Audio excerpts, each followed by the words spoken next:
Hari ini kami sepanjang seharian ini bicara mengenai pernikahan, keluarga. Jadi kalau hari ini ada yang datang single, jangan kecewa, jangan sedih ya. Saya percaya ini juga akan mempersiapkan Bapak Ibu sekalian, saudara-saudara sekalian itu akan memasuki jenjang. Dan gak perlu mengalami segala sesuatu yang trial and error dulu, tetapi kalian bisa masuk ke dalam sebuah pernikahan yang sudah disiapkan. Jadi jangan kecewa bagi yang single, pasti hari ini bermanfaat bagi kehidupan kalian semua. Sepanjang hari ini saya bicara dengan tema utamanya yaitu pernikahan kudus dan keluarga yang mewariskan berkat anak cucu. Ini adalah tema GMS di bulan November. Dengan menu sebagai berikut, di ibadah pertama saya bicara tentang warisan yang abadi untuk generasi mendatang. Ini saya banyak bicara tentang bagaimana orang-orang 3 generasi, yaitu generasi grandparent, nenek kakek, oma opanya, lalu masuk di generasi orang tua, parent, dan yang ketiga yaitu bicara tentang generasi penerus kita, generasi selanjutnya kita. 3 ini harus berkesinambungan jalannya. Ada beberapa hal yang saya sampaikan tentang tips and triknya. Jangan sampai kita itu berselisih hanya karena petty problem. Petty problem itu problem kecil-kecil. Tetapi menyita waktu dan menyita banyak hal, padahal seharusnya itu bukan esensinya. Ini bicara dari inspirasi dari tokoh Alkitab yaitu Louis dan Eunice. Yang saya sampaikan hari ini itu banyaknya itu dari sebuah kisah-kisah orang yang diceritakan tuh sepenggal-sepenggal di Alkitab. Tetapi kehidupannya sangat-sangat berdampak. Ibadah kedua, saya nyampaikan yaitu peran suami dan istri dalam melayani bersama. Di sini saya mengambil kisahnya dari Priscilla Aquila. Ini ayatnya harus nulis loh ya. Priscilla dan Aquila. Di awalnya yang dikenalkan Aquila memang, tapi selanjutnya saya nggak tahu kenapa Lukas, Dokter Lukas selalu menulisnya Priscilla dan Aquila. Priscilla, saya ini imajinasi saya ya membayangkan, apakah Priscilla ini memang tipe wanita yang dominan ya? Tipe wanita yang mengarahkan saya. Dan kalau Bapak Ibu belajar, saya menemukan esensinya bersyukurnya bekerja bersama suami istri itu bersama-sama. Karena Priscilla Aquila diceritakan bahwa mereka itu bekerjanya bersama-sama. Dan bukan hanya itu, ininya sudah benar, bekerjanya, melayaninya bersama-sama. Sampai dia membuat yang awalnya penginjil besar itu punya cara pandang yang keliru. Dia hanya mengenal baptisan Yohanes. Sampai mengenal esensi kekristenan itu karena pelayanannya Priscilla Aquila.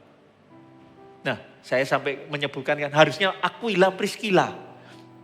Priscilla Aquila itu banyak menjadi dampaknya. Hari ini yang sekarang jam 1, kekuatan dalam kesatuan doa, keluarga yang bersama-sama mencari Tuhan. Lalu di ibadah keempat bicara tentang hidup untuk generasi selanjutnya. Seseorang dari tokoh Alkitab juga yang bisa mengatakan,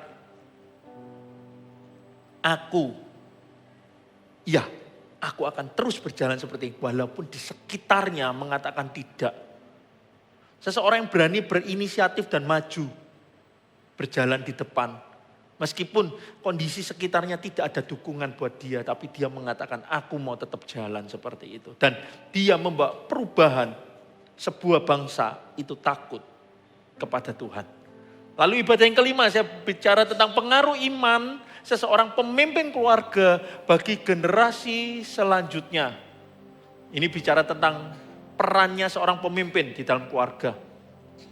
Itu bukan hanya mengarahkan sebagai, ya saya kan sudah bekerja, saya kan sudah menyediakan kebutuhan rumah tangga. Bukan hanya cukup sampai itu, tetapi seorang pemimpin kalau di sini kebetulan ada single parent saya sampaikan. Berarti kepemimpinan harus Anda ambil.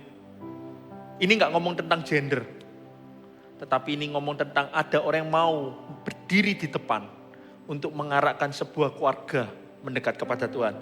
Kita bicara mengenai Kekuatan dalam kesatuan doa, keluarga yang bersama-sama mencari Tuhan.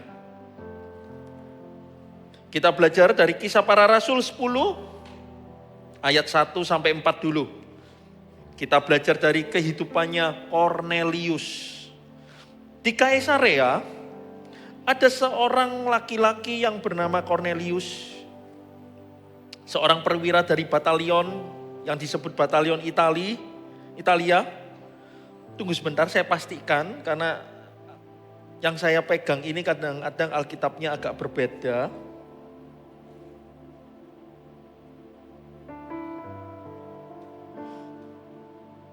Oke, di sini di Kaisarea ada seorang yang bernama Cornelius, seorang perwira pasukan yang disebut pasukan Italia. Ia saleh, ia serta seisi rumahnya takut akan Allah, dan ia memberi banyak sedekah kepada umat Yahudi dan senantiasa berdoa kepada Allah. Dalam suatu penglihatan kira-kira jam 3 petang, jelas nampak padanya seorang malaikat Allah masuk ke rumahnya dan berkata kepadanya, Cornelius. Ia menatap malaikat itu dan dengan takut ia berkata, ada apa Tuhan? Sebab jawab malaikat itu, semua doamu dan sedekahmu telah naik ke hadirat Allah. Dan Allah mengingat engkau. Stop sampai situ. Saya mau menjelaskan bagaimana kehidupan seorang Cornelius. Background ceritanya Cornelius itu bukan tokoh yang sangat spesial. Saya sempat mempelajari bagaimana kehidupan Cornelius. Siapa sih Cornelius ini? Cornelius itu adalah nama yang sangat umum. Mungkin kalau, maafkan saya kalau ada kesamaan nama saya sebutkan ya. Mungkin kalau di Indonesia ini nama Agus, nama Edi banyak.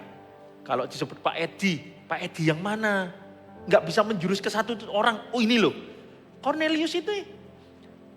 Menurut sejarah, tahun 82 sebelum Masehi, ada sebuah kaisar yang mengatakan, aku bebaskan perbudakan.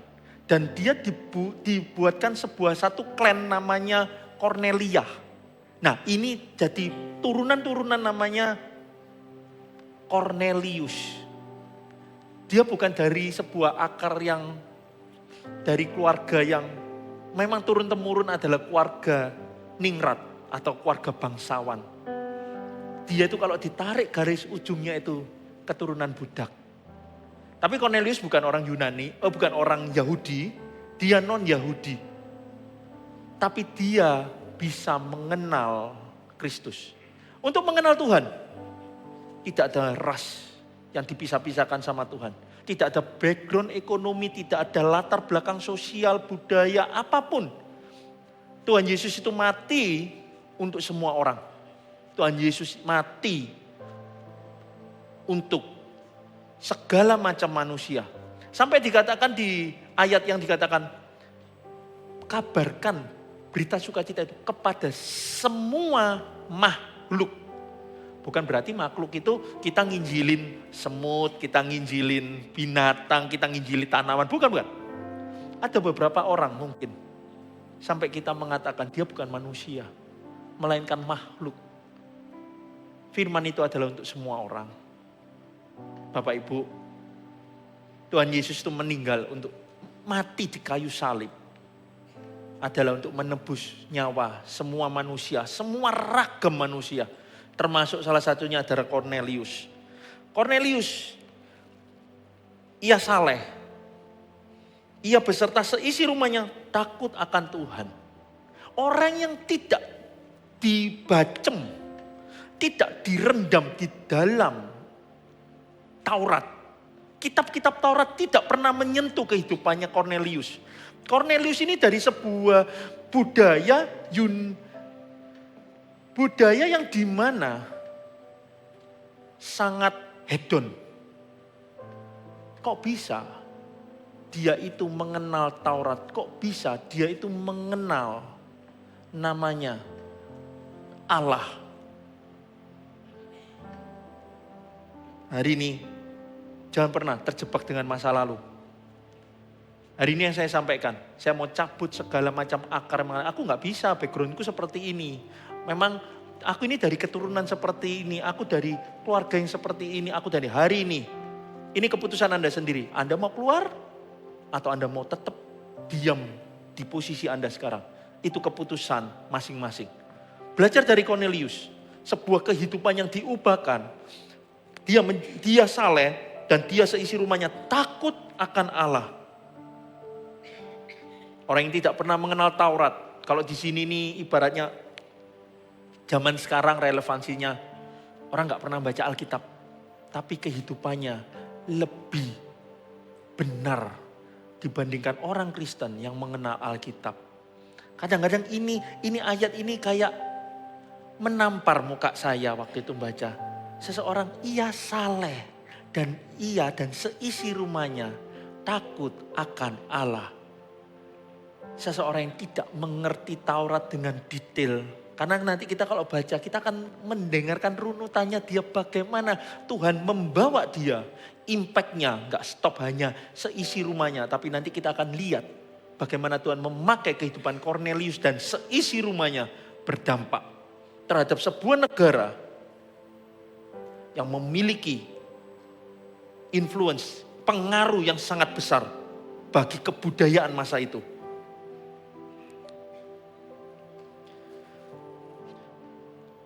Ia memberi banyak sedekah kepada kaum Yahudi.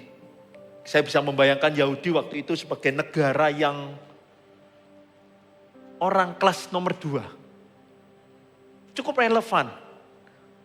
Cornelius mungkin pernah dapat cerita.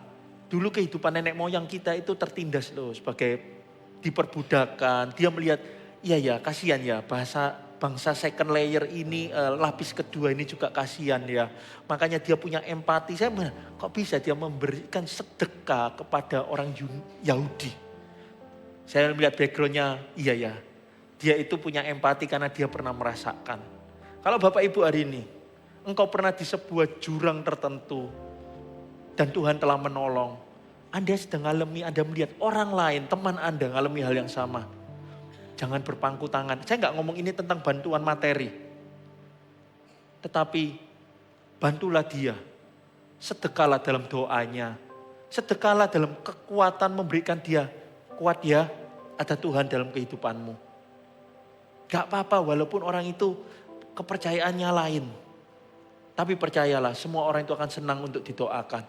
Mulailah melihat bahwa aku pernah di posisi orang itu. Hatiku ini mau juga menolong orang itu dalam doa. Kalau bisa materi gak apa-apa. Saya tadi disampaikan di ibadah kedua. Dikatakan bahwa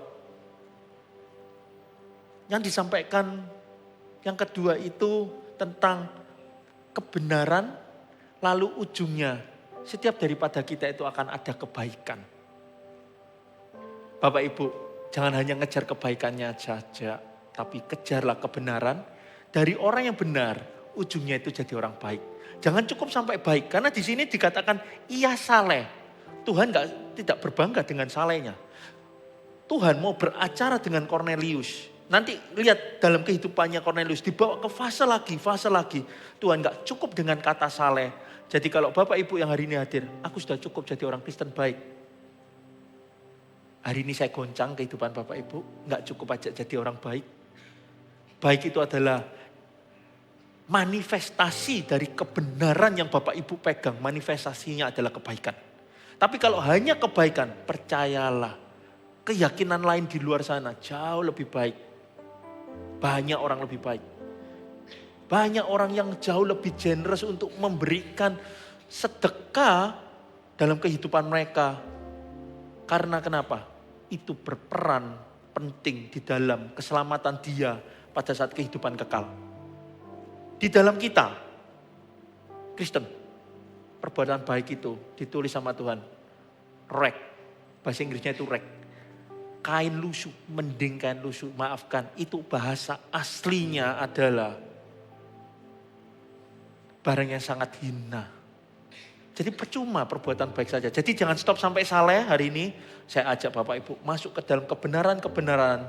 Saya ajak menyelam ke dalam ini. Bahwa kehidupan Bapak Ibu gak hanya cukup sampai sini.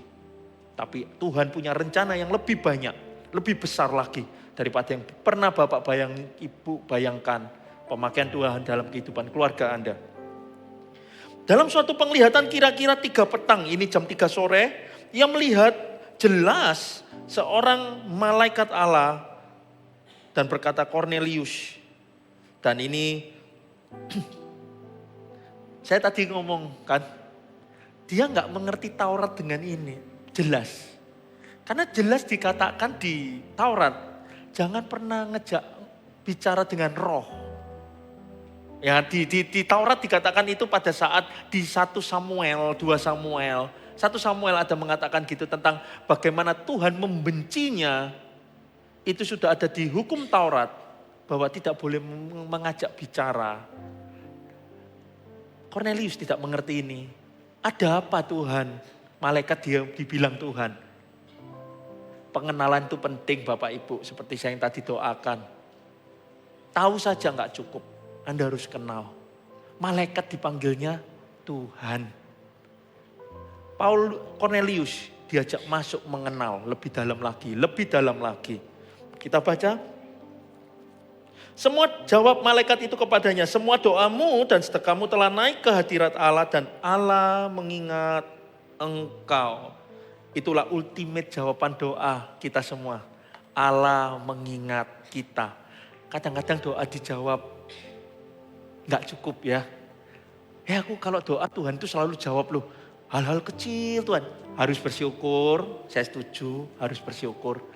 Tetapi jangan hanya puas Tuhan menjawab doa. Tuhan ingat nggak sama kita? Kalau kita baca dari tadi, siapa yang berdoa ini? Cornelius. Tapi Cornelius nggak stop sampai situ. Cornelius itu mengajak seisi rumahnya. Bukan hanya takut sama Tuhan, tetapi mencari Tuhan terus-menerus. Dan disinilah Tuhan kalau dicari, Tuhan itu akan mudah untuk ditemukan.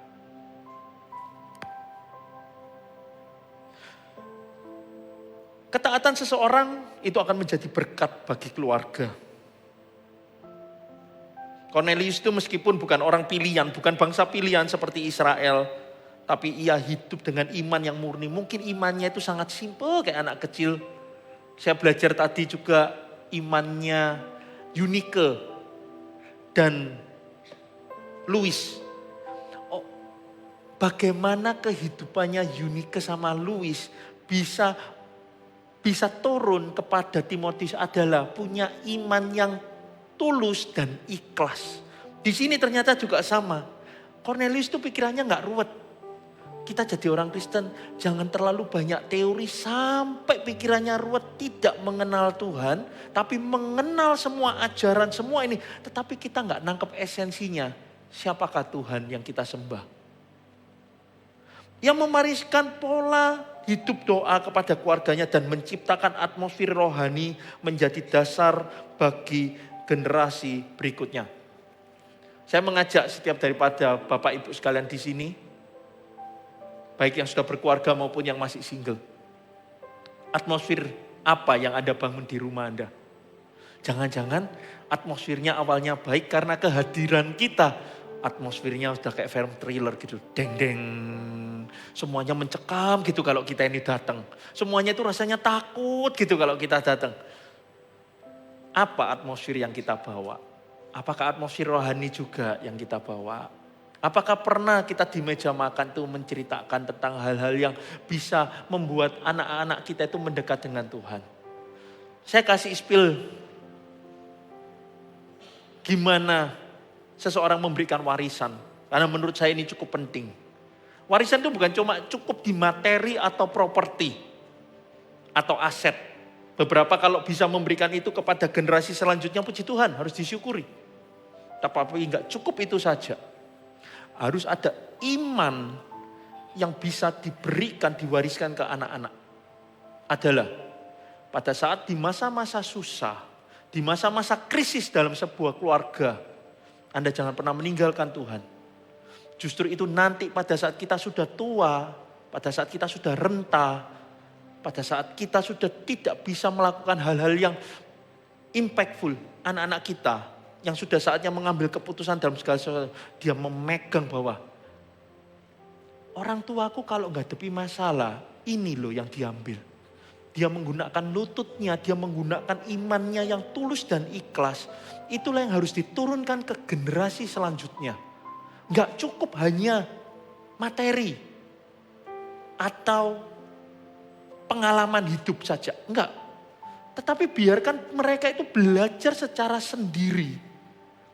Tapi dari iman yang dia belajar dari papa mamanya. Bagaimana dia menghadapi tantangan-tantangan hidupnya. Itu yang merupakan warisan yang berharga di generasi yang mendatang. Bapak Ibu sekalian, Cornelius itu adalah orang yang dikenal takut akan Tuhan.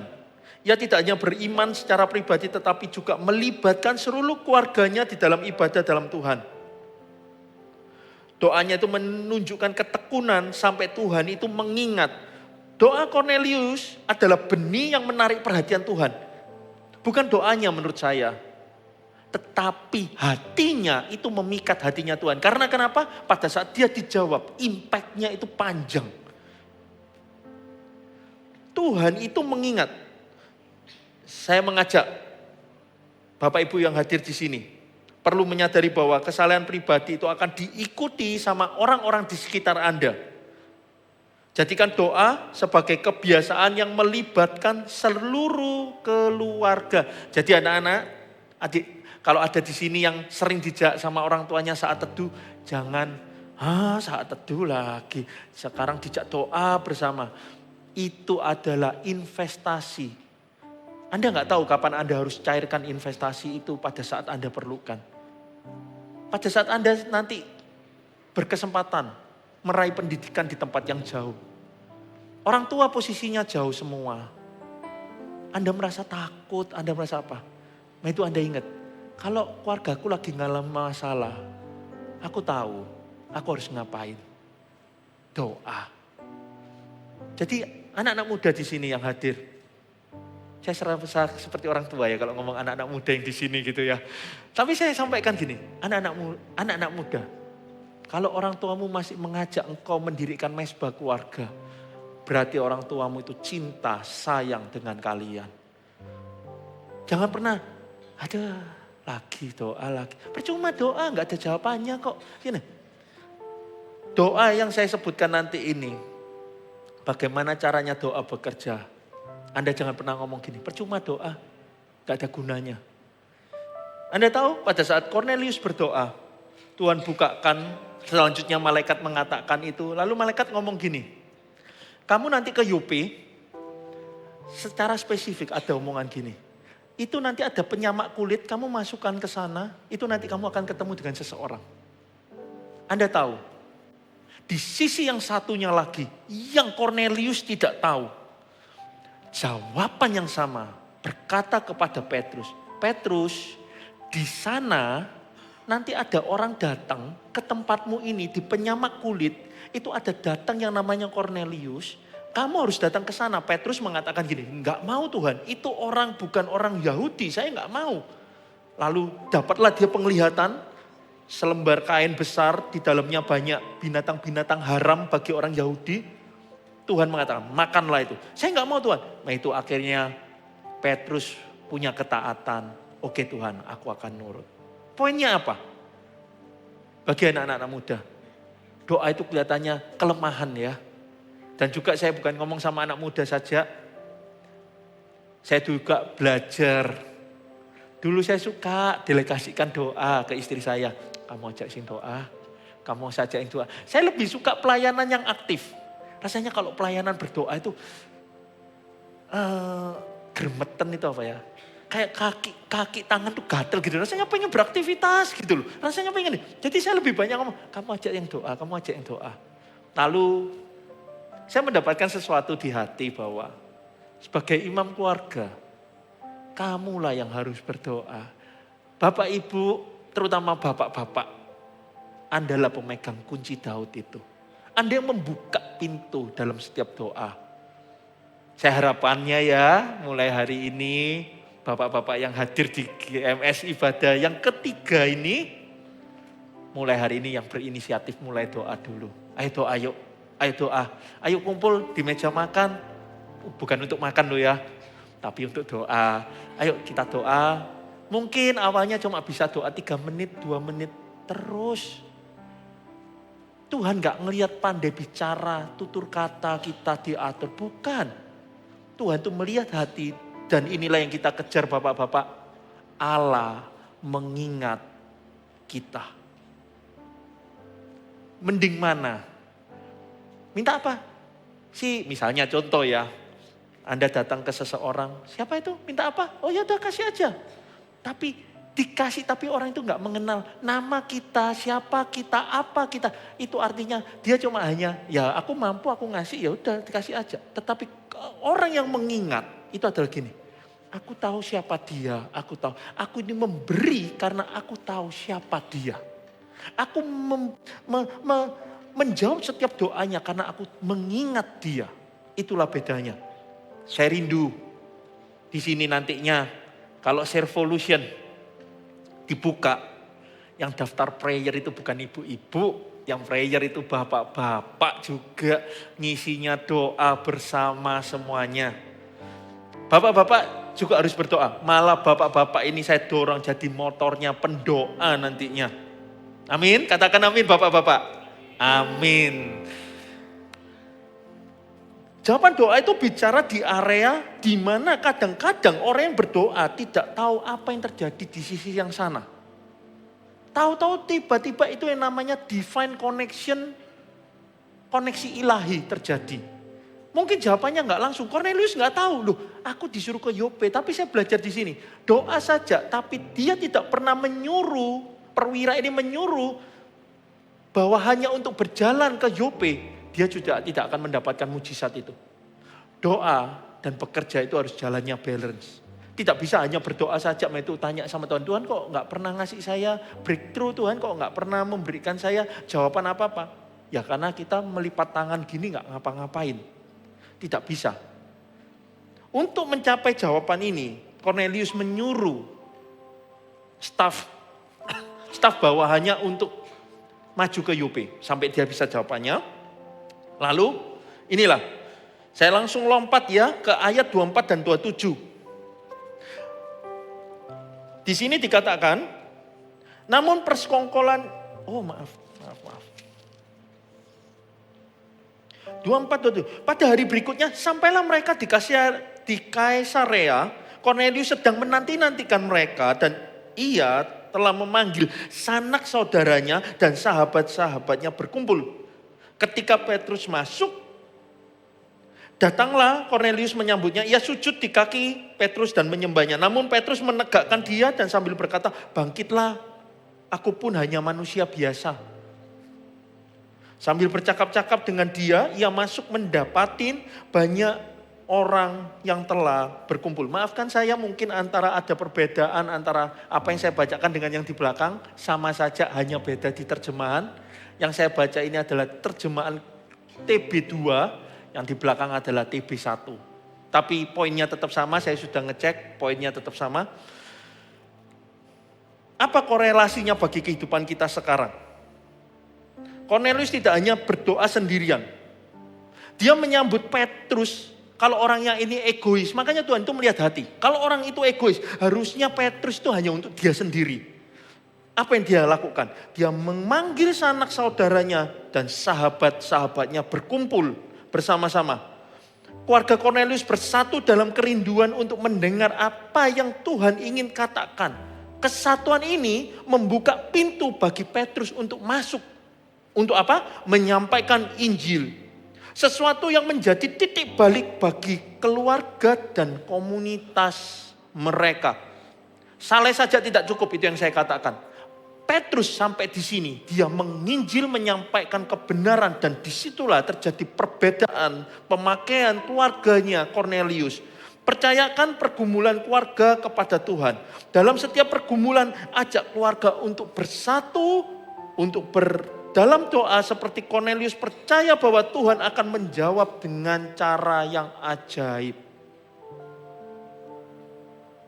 Selalu ngumpul, kalau memang ada keluarga besar semuanya, apalagi semua keluarga itu di dalam Tuhan. Setiap Sunday, setiap hari Minggu ini, kumpul bersama, doa mungkin 10 menit, gantian. Bangun budaya doa, startnya dari keluarga kecil, semakin besar lagi belajar seperti Cornelius, sampai dia punya komunitas lebih besar lagi.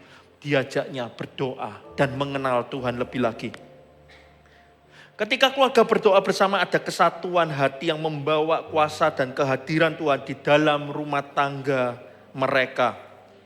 Saya dorong Bapak Ibu, mesbah keluarga akan kembali mengepul, akan kembali berjalan nantinya di GMS Solo ini. Startnya dari pria-pria yang menuntun setiap keluarganya untuk berdoa. Undang anggota keluarga untuk masuk ke dalam CG, untuk bersama-sama mencari Tuhan, terutama dalam masa-masa sulit. Karena yang akan kita dapat itu bukan hanya terobosan atau breakthrough, melainkan pemakaian dan rencana Tuhan yang besar yang Tuhan akan berikan dalam kehidupan mereka dan kita juga. Ajak mereka CG, apalagi kalau tahu ada orang-orang yang sedang mengalami permasalahan, hibur mereka, kuatkan mereka juga. Ajak mereka itu mengenal Kristusnya, bukan hanya menunggu tangan manusia, berikan mereka juga wajah Tuhan dalam kehidupan mereka. Lalu inilah yang mengubah sebuah generasi yang saya tadi sampaikan, bahwa dari sebuah keluarga yang merindukan pemakaian Tuhan, yang awal hidupnya adalah takut akan Tuhan, ujungnya yaitu di Kisah Para Rasul 10 ayat 44 sampai 48. Saya bacakan.